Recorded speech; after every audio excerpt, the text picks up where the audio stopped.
want you to do me a favor. Please tell me I can't do something. Really, I love it. It totally pisses me off, thus fires me up. It's the best form of motivation for me. I can trace most of my success back to someone who said I couldn't do something.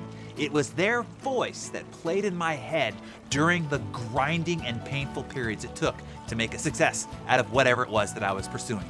If you read in my book, The Entrepreneur Roller Coaster, about the junior high English teacher that said, Darren, it's just not in your DNA to be a writer. That sentence, even still, fires me up.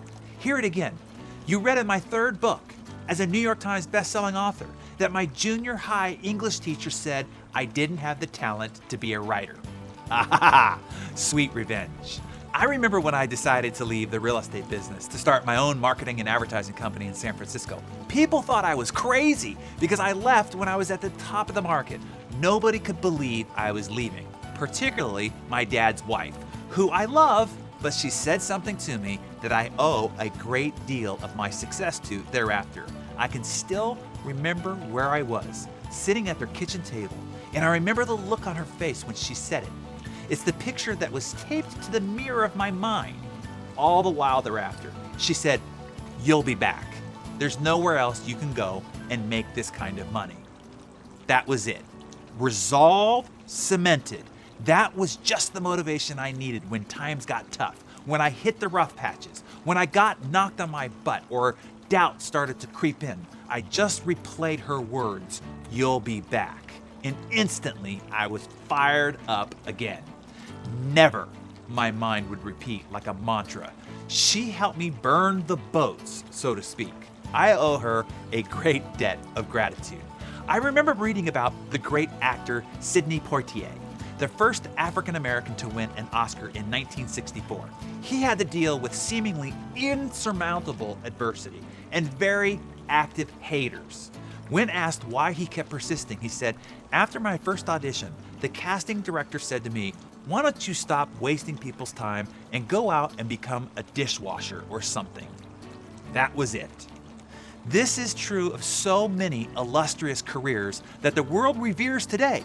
Elvis Presley often recited that Jimmy Denny, the manager of the Grand Ole Opry, considered the sacred temple of the music genre that he was after, and Jimmy, its high priest, said, it was after Elvis's very first performance, Denny fired Elvis on the spot and told him, "You ain't going nowhere, son. You ought to go back to driving a truck." That's all Elvis needed to hear. And you know where the Big O got her mojo, right? Of course, I'm talking about Oprah. On her first position from primetime TV, she was fired and told that she was unfit for television news. Oh, Donahue and many others since wish that person never said that to Oprah.